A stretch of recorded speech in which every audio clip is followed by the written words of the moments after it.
आज आम्ही माननीय जिल्हाधिकारी यांच्या मार्फत महामहिम राष्ट्रपती, माननीय पंतप्रधान व माननीय विरोधी पक्षनेता राज्यसभा व लोकसभा यांना एक निवेदन या ठिकाणी दिलेलं आहे।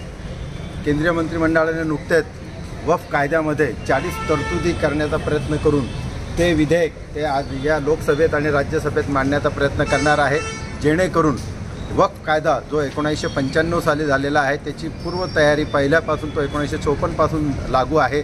त्याच्या दुरुस्तीसह 1995 पासून तो अस्तित्वात आलेला असताना सुद्धा फक्त वक्फच्या जमिनीवर लक्ष केंद्रित करून या केंद्र सरकारने तो या कायद्याच्या ह्या 40 तरतुदी करण्याचा प्रयत्न केलेला आहे। त्याच्यातलं सगळ्यात मोठं उदाहरण जर आपण बघितलं तर इंटेलिजन्सचा जो अंबानी साहेबांची जी जागा आहे, ज्याची ऑलरेडी हायकोर्टात केस चालू आहे, त्यांची वक्फची जमीन आहे, अशा सर्व जमिनी ते आपल्या ताब्यात घेऊ इच्छितात। आणि वक्फचा अर्थ आहे उर्दूमध्ये की खुदा की राह में दिए हुए, म्हणजे ईश्वराला दान म्हणून जे आमच्या काही पूर्वजांनी आणि ज्या लोकांनी जे दान जमिनी दिलेल्या आहे त्या जमिनीचा आपल्यासाठी, आपल्या वैयक्तिक फायद्यासाठी, आपल्या संस्थेसाठी, आपल्या मित्रपरिवाराच्या औद्योगिक संस्थेसाठी वापर करण्यासाठी हा शासनाचा एक कट आहे आणि तो कट होऊ नये म्हणून आम्ही महामहिमला विनंती केलेली आहे की हा कायदा जरी त्यांनी आणला तरी त्याला तुम्ही मान्यता देऊ नका। आणि विरोधी पक्षनेत्यांना राज्यसभा आणि लोकसभेच्या दोघांना विनंती केलेली आहे की कृपया करून तुम्ही त्या हाऊसमध्ये त्याला जे 2/3 मेजॉरिटी लागते ती 2/3 मेजॉरिटी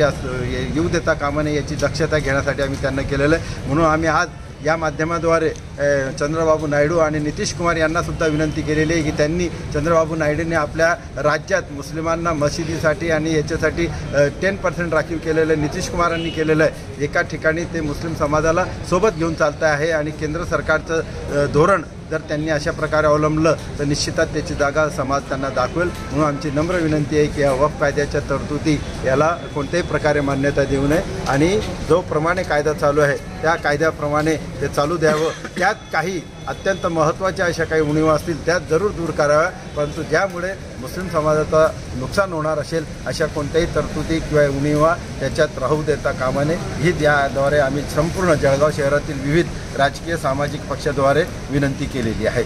धन्यवाद। फारुख शेख, जळगाव।